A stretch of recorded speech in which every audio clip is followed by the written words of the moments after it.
only a very interesting person, he's also a very, very good friend of mine. And we met somewhere in a bar. Somewhere around a socio-economic street on Vesterbro, which is called Saxogade. There's a project called Supplemental, right?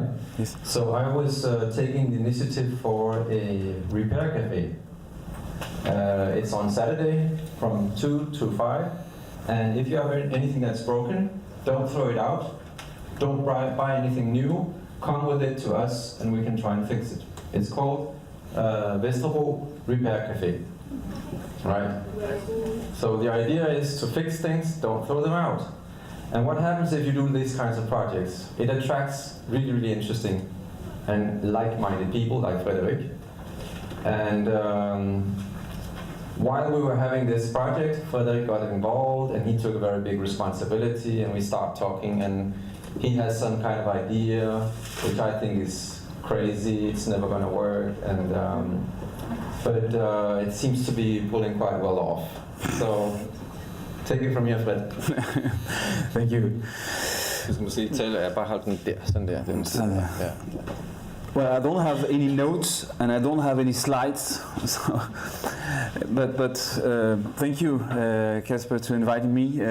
Yes, the Repair Cafe actually joined us because I had the same, well, philosophical, I would say, maybe a mindset like you, to think local. To think local and to think responsible, of course, and to think sustainability, and to think being common together, social. All right. I really don't know where to start, honestly. My life has been a journey. I mean, and we're not at the end. I hope so, of course. And I've been taking quite some risks. Still, I'm doing that now. But I'm French. Nobody's perfect. Coming from Grenoble, in the southeast of France, a beautiful. It's really. I really wanted to have a slide, maybe just of Grenoble, because it's so beautiful. So I cry all the time when I'm talking about Grenoble. But anyway, beautiful area where I grew up there, and I studied there international business and marketing at the Université 2 de Grenoble. How many Danes are here actually? Because there are not so many, no? I mean, please pull up. No Danes. They're at home and they hug at home because the sun is coming out. All right. Then I studied through in Grenoble bachelor, and then I went to Germany because I'm half German. And then I will have a kind of a little story about languages, because we are here in the right place, I would say, and about career and what you want to do and so on. And languages is very, very important. And then I was in Germany, south of Germany, to make my MBA there of international marketing as well, in south of Stuttgart. Are there any Germans here? Or? Oh yeah. And then as Scott said, then I fell in love with a Danish girl. And then I went to Denmark in '98, February. It was very cold and very dark. But now I've been there for 18 years. So don't worry, it's gonna be okay. So I started actually to be in a Swiss company in photovoltaics, because I grew up actually in a very green family, and this is the theme. Oh yeah, Ronald, thank you, Kasper. This is I came from a family, very green family, very involved in all the environment problems, I would say, and challenges, especially my mother, and then I decided to combine. That's why my journey is quite a circle, I would say. I started with the green activities, and then I started to open an office here for a Swiss company called Atlantis. It doesn't exist anymore because at this time solar energy was very, very fragile, right? Because you needed money, and there were no money for solar energy in the end of the 90s. So we closed actually quite fast. 3 years later.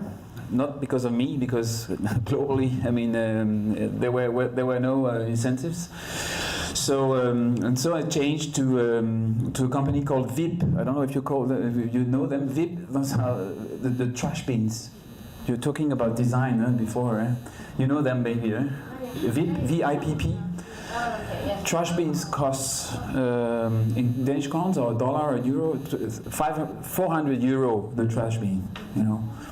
And this was actually very funny for a salesperson, like me at this time. I mean, to sell a trash bin for 400 euro, it's quite crazy, yeah? And we succeeded actually, because there were a very nice story behind, and the story was true, and there were this black and white story behind VIP, which is, selling quite well and still doing. So I was export manager for Europe there. And then I switched to,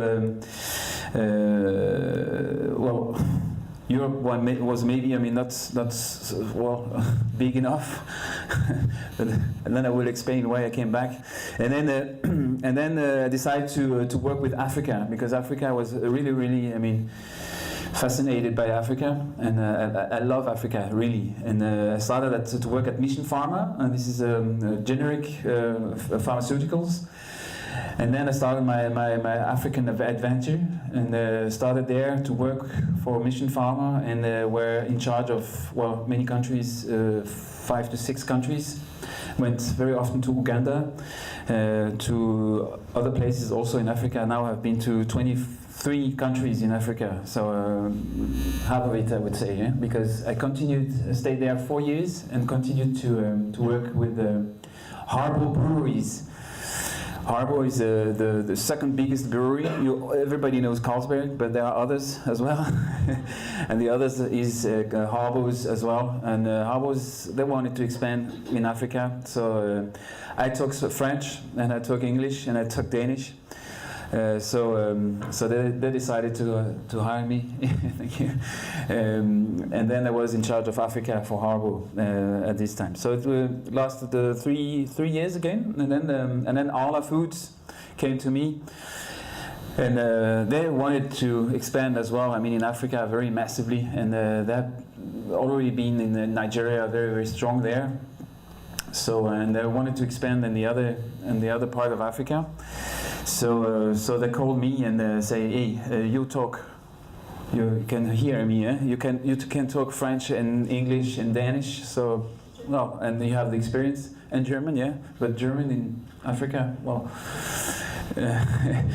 it doesn't help, I would say. In Cameroon, sometimes somewhere, but anyway, then I said yes. And then I continued my African adventure in Africa with Arla Foods. And then I make maybe this little story about the languages. Language is very important, especially here in Denmark. I don't know, you can find out with English, is wonderful, but I decided myself to learn Danish quite fast. Cheating a little bit, because I could speak German, so it went faster, I would say. But if you really want, to have the job you really want, so I think to learn Danish is a special twist and a special qualification you need to have. This I can really tell you, because it helped me, quite a lot. To hear that I was talking Danish fluently, towards all the companies I was working for, was, I think, an advantage. So when we're talking qualification and be special, in this process, to find a job, then I think to have the Danish language here in Denmark, then it's a big advantage. But what happened then? I was thinking and reflecting quite a lot in many years, you know, in those all those jobs with Harbo and then with Arla and with what am I doing here, you know, somewhere. I had the qualifications, but what about my emotions, I would say, and what do I want to do somehow? And I had the conclusion. The conclusion was that I was very, very far from what I did actually.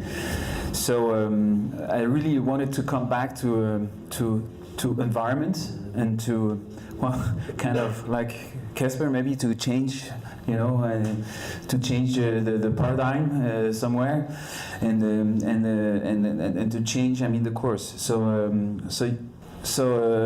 I was thinking, hey, what am I going to do? And then I got I was on the trip in Grenoble actually last year. And then I saw this a miracle, I would say.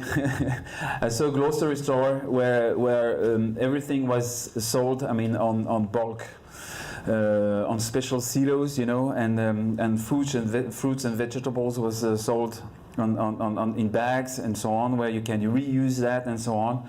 And it was for me, I mean, well, the light came, I mean, to me in my head. So this was really something I wanted, I mean, to do here in Denmark, because I came back to Denmark and I said, wow, this is not existing here in Denmark. So I said, let's try to start that, because it's a really nice combination of, well, sales qualification, I would say, and to open the grocery store, and then of course the environment, and to try to really make a change. Casper, you talked about a trend, but I really want to call it a change actually, because really need, I think, with all the kind of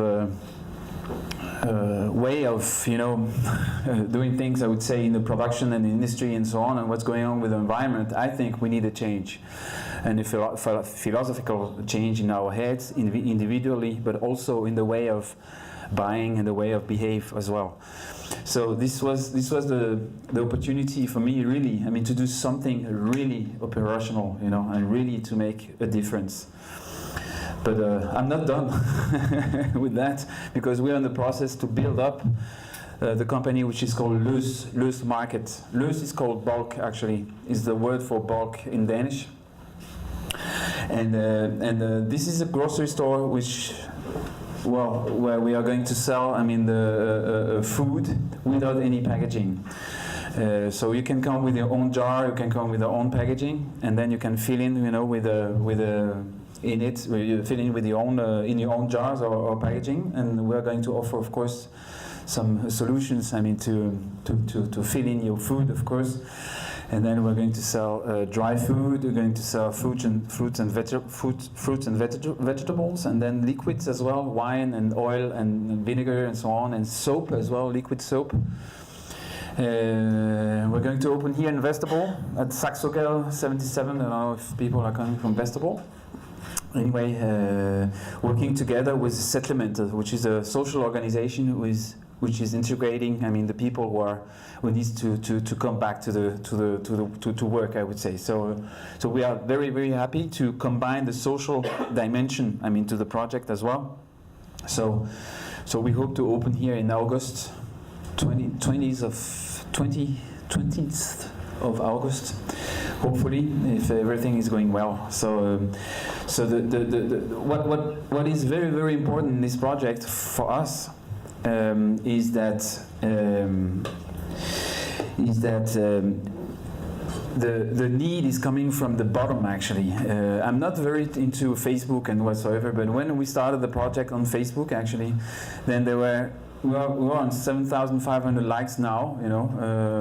The shop didn't open yet, you know, so, but I like the way that it is the need is coming from down, from the population. That's why we are making a crowdfunding as well, which is doing quite well. So this I like, really, to put the pressure from down. yeah, and all about entrepreneurships and so on. And I can make a copy paste of what you said, of course. I mean, this is anyway big troubles, big stress. Waking up in the middle of the night and say, "Whoa, I have forgotten this and this and this, and I need to talk to think about that and that." So, so this is quite tough. But what I really I want to tell you, this is. The competences in Denmark, I repeat, the language is very important. And then of course what we talked about and you talked about and everybody talked about is do what you really want to do. Don't compromise. Really, I have made my journey. Maybe it's because I made my journey that I end up to make really what I wanted to do now, because I'm really happy to do what I do now. But don't compromise, all right? I mean, really do what you really want to do, and choose your companies as well, if you can. Choose your companies, because we're talking sustainability here. This is a word I don't know. Somehow we talked about in the break about sustainability, but is that? I mean, what is the definition of sustainability? Somehow, environment, economical sustainability, social sustainability. I mean. So think about it. Think really about what you really want to do, really, and then you're gonna be happy. I think you're gonna be very, I mean, in balance with yourself. This I think is.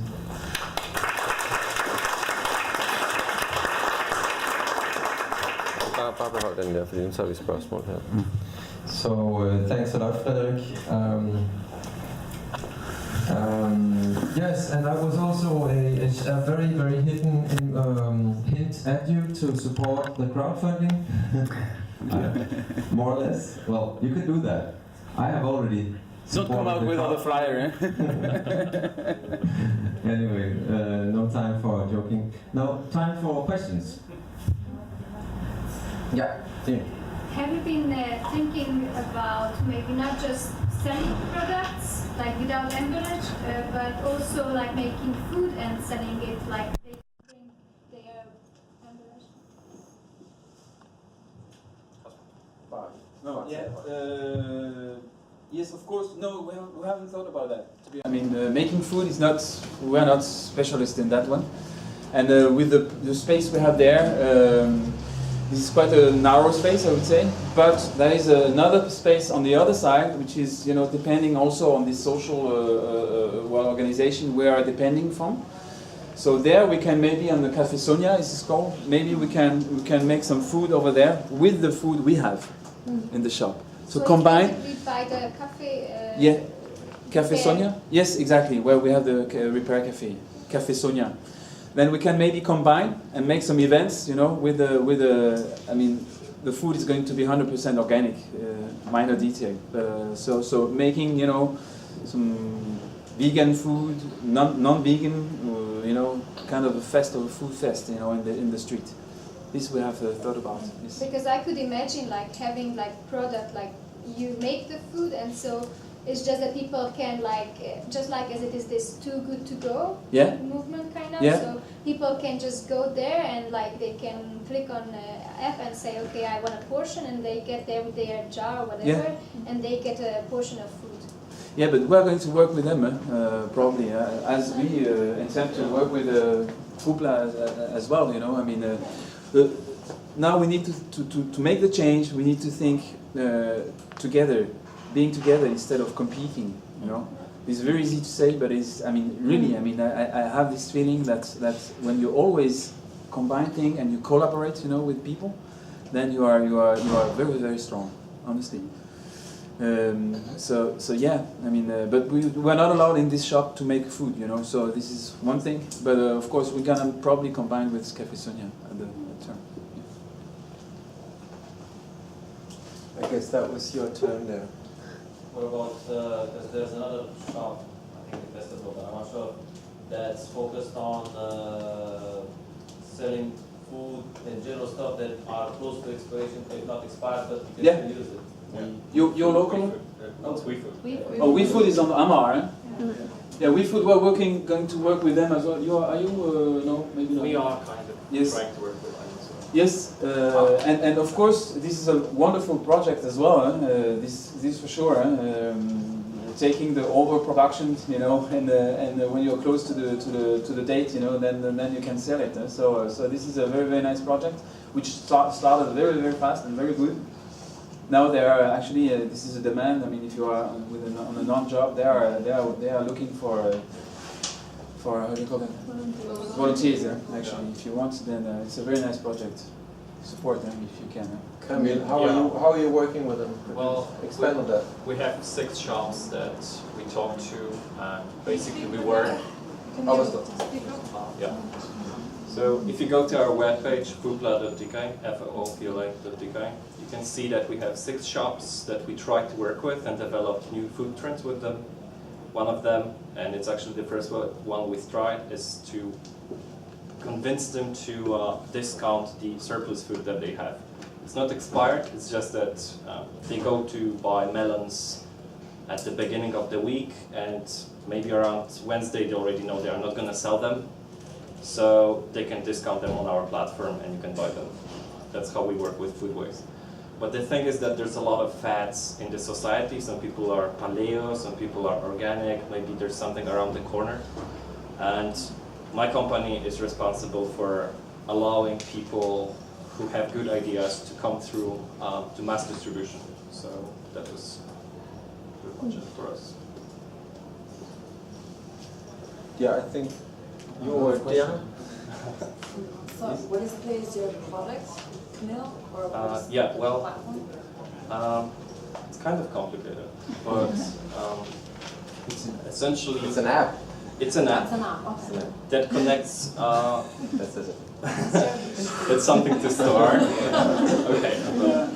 So we connect all the micro players in the market. That would include small farmers, small food producers, importers, all kinds of makers, and small retailers like Grondhandel, because they can work together efficiently, and supermarkets can't really work with smaller players because they are used to mass production and the whole process is designed for mass production. That's what we do. But else, we also analyze food trends and interact with small retailers to help them create more value for the customer. You can stretch it. How does Foodla differ to your local? Your local focuses on deals, and with food shopping, it's often that you won't go for a single potato. You want to have entire shopping done. So what's your local? Explain. oh what yeah, that is. your local is an app that you can go to, and you can claim different offers from the city on both expired food, close to expiry products in general, hairdressers, or special offers. We're going to work with them actually, because we're going to have some salads, for instance. We are going to be tired, you know, in the end. Yeah. But of course, it's a trend which is quite very popular, you know. But if everybody's waiting at 6 o'clock, you know, every day to have their food, you know, from us, it's not going to work. But I mean, we're going to try because it's a great app as well. I mean, Yeah. No, I mean, Yes. Okay. Yeah, thank you very much for the presentation. I was following this Loose Market already for a while, but I was also in France where I saw it already coming up, more places where you can buy food without packaging, and in the Netherlands the first shops have opened. I was wondering how far is the whole value chain developed in this? How challenging is it to get to buy your products before you put them in your shop? it is very challenging actually, and we're going to be very transparent. I mean, in our communication, because we have problems, yes, from the producer to loose market, you know. I mean, from loose market to the end consumer, it's okay. We control that. Yeah. We can avoid the packaging, of course. We're gonna avoid that. But from the producer to the loose market, then it's very challenging, because there are a lot of packaging. Crazy. I mean, I've been working here last week in Paris, in those shops, you know, in 3 days to train, and this is crazy. Really. I mean, we have cartons everywhere, plastic everywhere, you know, and it's really bad. So I'm working with the university, the DTU, actually, to make some, well, cradle to cradle, you know, I mean, to make circular economy with our, Your waste. yes, exactly, with our own, you know, containers, to try to invite the producer to take our silos, you know, to fill it in and then come back with it, for instance. or use other materials and so on, because those are 25 kilo bags. We're going to buy bulk, but those bags, those are, in my opinion, bad bags. I mean, it's not recyclable, and it's not, so it's going to be a challenge. And this we're gonna communicate that, of course. We're not done 100%, of course not. No. Yeah. Where do you get your products from? Well, it's one of the part of the concept is to be local, the more local as possible. Okay, so we're going to support the local producers who are going to produce organic, 100% organic. Honey is can't be organic here in Denmark, unfortunately. But anyway, but then of course oranges, they're not coming from Denmark, so the closest, I mean, to Denmark, to the shop. Coffee as well. It's going to be difficult, not to avoid Africa and to avoid South America. We need to compromise. We're going to do that. Yes. I have two quick questions for Frédéric. First of all, financing, is it only what's it called? Crowdfunding? Crowdfunding that you're using? Okay, and that's going to be enough? No. Or It's is not. there different ways of, because we want to open a shop with sustainable things as well, and we are in the long process. Yeah. So that's my first question, and the second question is, how long was your process from the idea to hopefully then the 20th of August? How long did that take? Yeah, I start with the second one because it's very easy. Yeah. Started in September last year, actually, very fast. Yeah. So yeah, I started to say I'm gonna do that, and then I quitted my job at Arla without anything, in April here. You see? Yeah. So, and then the first question, we are going to crowdfund. I mean, most of the project, and then we want to work only with the banks we want to work with, cooperative banks. We don't want to compromise there. Don't want to work with Nordea and those kind of banks. We want to work with Merkur, for instance, or Fælleskassen. Those are the two banks, which are cooperative. We're going to talk together. How do you overcome difficulties with traceability and organic accreditation without packaging? Yeah, but you need to be very strict there. I talk with the authorities, of course. I mean, you need to with the labeling. You need to be very, very strict. I mean, to give the lots, the batch of your products and so on, and you need to put all the information. I mean, on your containers and the silos. So the traceability is going to be quite easy, and when I saw that, I mean, in France, then it's not so complicated than we think. So it's gonna run. No worries. Because if you have at the end of the batch, then you need to empty actually the silo, and then you need to clean it, of course, and then to start a new batch. So and then you start with a new label on it. Have I answered your question? But with the organic accreditation, you're just having 100%. Oh, organic? Yeah. If you buy organic, then you need to be very strict with the papers, of course. Then they are coming and say, hey, you need to prove that you're coming to buy from an organic producer, certified. Yes. Joanna? One of the arguments to use packaging in food is to avoid food waste. Not using packaging, do you think it will increase the food waste? Like some fruits that are damaged and you cannot sell anymore. But this is the same in the more regular, conventional, supermarket. You know that we're throwing 50% around of our production. Half of the agriculture we're growing, half of it is thrown out. Mm-hmm. Right? In Denmark? Everywhere. Everywhere. In Europe, basically. Okay, this is horrible. But here, the same. The supermarkets, I mean, they are throwing out, quite a lot of food, and we need to be clever and to find the right rotation. I mean, especially with the fruits and vegetables, of course, and then to adapt ourselves with the demand, and to throw out as less as possible, and then use, your local, use food, and to support us, to take the food which is, quite at the end, I would say, entirely. So, but this is one of the main idea for loose market is to use less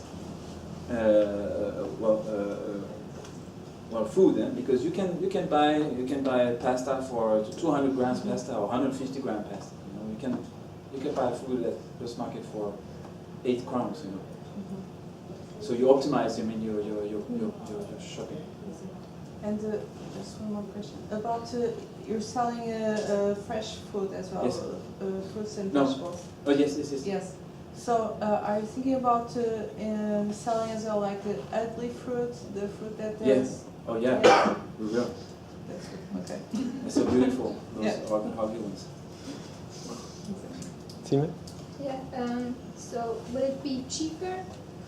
Good question. Because You know, I guess it's also a question Yeah, of of course, people will buy it or but not. we're gonna make calculations now, you know, of course. But in theory, yes, we need to be cheaper because we're going to buy bulk. I mean, when you buy a 25 kilogram, you know, wheat, you know, then you are cheaper than the competitors, you know, of course. But they are very strong, you know, the Danish supermarket and Coop Denmark and so on. You know, when you get some products which are very, very cheap, I mean, they are, you know, they're struggling. I mean, the producers, I mean, those people, and they are quite tough. Huh? So we don't want to be tough, very tough with the producer. We want that the producer are living, you know, a decent life. We are going to be a social, economical, you know, company. So we are going to put a max on salaries, you know. So we are. It's not money and profit. This is what I want to talk about as well, you know, which is going to run our business. This is more also the philosophy, you know, behind it. Yes, you in the back, No, she asked the question. and then you. But do you think that it really needs to be cheaper? Because now it's a trend that people, first of all, especially in Denmark, they started paying attention to not wasting food, to be organic, and to take care of the environment. So actually, maybe it's not so necessary to go. Right? Actually, I don't want to make money. We don't want to make money and be rich, and you know, we want to really, I mean, to be there and to grow, of course, and then to pay the salaries, you know, decent salaries, and that's it, you know. So let's see. I mean, of course, we're on 25%. We're very transparent. 25%, you know, profit. Some of the products is going to be 30, you know. So between 25 and 30, you know. So this is where we are. Everybody's there. Are you working with a shop in Aarhus that's got the same concept as you? Yes, Råvarer. Jane, I'm always in contact with her. She's starting with a bit, well, very special concept. We go there as well. Huh? This is big bags, open, with the hygiene, and I don't know, she has been through that. Wonderful, you know, that can exist here in Denmark. So directly on in the bag, you know. Directly on the floor, so it's crazy that she succeeded. Very nice project. I have a question about knowledge and information, because I feel this society is very contradictory, and especially in the food industry, there are so many research done. There is so much research done, and usually the research is very contradictory. Is very what? Sorry? Contradictory about products, about what's healthy or not, what's organic or not, and how can you get the good information, and what's your approach? Well, my approach is that I'm convinced myself, you know, so that's why I don't compromise, you know, so that's why it's 100% organic, and that's it. I mean, I really don't want to talk about that, actually. I don't compromise, because I made myself my picture of conventional, you know, fruits and vegetables, and globally, you know, with food, you know, for me it's not the way, you know, we should buy, honestly. I'd also be interested in your general marketing the idea, because you said earlier you see a change or you want to make a change. But I'm from Germany, for example, and in the 90s everybody in Germany went to the cheese counter with their own Tupperware. Yeah. Totally gone, not happening anymore. So that there was a big thing then, and it's not anymore. So I'm wondering, do you have any ideas? I mean, now you're starting here in Denmark, but it's a nice question, you know, between the change and the trend, you know. I mean, this is but somehow you need to start, you know. And the demand is big, you know. And 90% of the Danish people, they are very fed up about plastic, you know, and packaging, you know, here in Denmark, you know. And 73% they want to make a change, you know, an active change, you know, to avoid packaging, you know. So. We have 3 more questions, and then the list will end. You are the 4th one, okay? I have a question about the career opportunities at the company. What is the structure of the company and how to recruit people? Like, how can we start a career in company? Yeah, at the moment it's the APS, you know, and I'm the founder and the director, and then I have Thibaut, who is the stakeholder of the company, and another partner, and then we have 3, and then we have a lot of people are working for free for us, because the concept is quite somehow attractive, and then people that really want to work with us, and then I have 2 internship, you know, working for us. And there are people working for this with this social media, because this is getting quite big, you know, so that's why I don't have time myself, you know, to take care of that. So right at the moment it's now, you know, very operational, you know, I mean, to renovate the store, and then put the product in and inventory, you know, and then getting started, you know. So maybe Camille, you have some comments about, from your perspective, on the same question. Yeah. Well, it's all interesting because everyone has some cool ideas, and especially just interesting to hear different concepts and takes on sustainability. Like for some it's packaging, for others it's food waste. There's probably a limited number of ideas here. So if you have some good ones, you can come to me and try to launch them, because we actually help people to start shops, and we take care of all the IT that you need to take care of, all the logistics. And a lot of people don't enter this market because it's complicated. So I think it's interesting that guys like Frédéric can start something new out of blue without any experience of being a retailer before. And we would like to hear and see more of those stories. So that's my comment. Your turn. You're writing now. You had a question? Yes. Well, no, it's already more or less answered. So. Okay, cool. Your turn. Yeah, I want to follow up on the market side. So you have the numbers saying that there are demands, and you buy things in bulk, and which means you buy a lot, right? Or no? No, I mean, we buy what people need, you know. I mean, this is always so back order. Back order? Yeah. Do you take order and then you buy? Is that how it works? Or do you buy there and then you sell? Well, I buy physically. I mean, the goods, you know, and then I fill in the silos, and then with the fruits and vegetables, I put it on the, you know, on the shelves. Yeah, but how do you make sure that the box you buy will actually be? I'm not sure at all. Yeah, so how do you avoid food waste because to begin with? Sorry? How do you avoid food waste to begin with? Well, at the start, I mean, there will be waste. I mean, honestly, there will be waste at the start, of course, because I need to find the right rotation for each of the products, because it doesn't exist in Denmark. It exists in France. I know how they do, you know, in France, but I mean, the demand in France is not the same as in Denmark, you know. So you're not really sure about market yet, until you try? Of course not. I'm not, because it's a new concept. You have 7,500 people who are liking the page, you know. I mean, what is that, you know? Are they coming to the shop? No, if the 7,000 are coming to the shop, then I'm going to have a serious problem, you know. I mean, really. I hope so, of course, because it's a luxury problem, you know. But yeah, I really don't know. Thank you. Yeah. So we are. Yeah. But then there Oh, will be sorry. people who can help you, right? Because you can donate all vegetables which are close to this point. Exactly, so the exactly. problem is sort of solved, Yes, right? I'm quite confident because it's organized here, you know. It's organized. It is. So we have the last question. Yes. Do you sell dairy products or meat? No. What kind of? Dairy products or meat? Or meat? No. No, this is it's quite complicated to handle, because I wanted to sell raw milk, but it's not allowed here in Denmark. So, and glasses, so it's very difficult. We're gonna try eggs. Yes, we're gonna sell eggs, because it's the most sold organic product in Denmark. And meat is very complicated to handle, actually.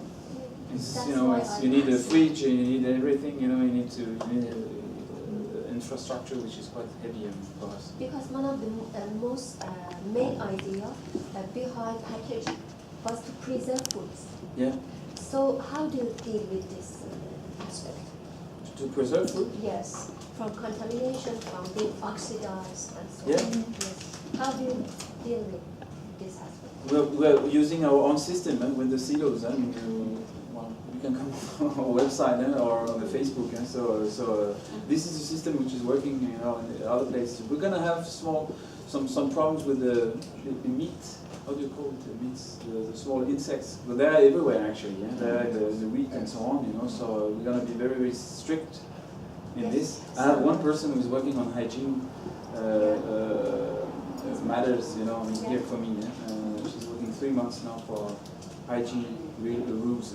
Yes. Yes, and listen to list up all the rules we need to respect.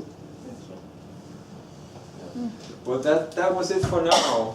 And we have some sandwiches in a moment, and networking, obligatory networking, and sharing of ideas, and how we can build a better future, and getting to know each other, and eating sandwich. There are vegetarian sandwiches, and there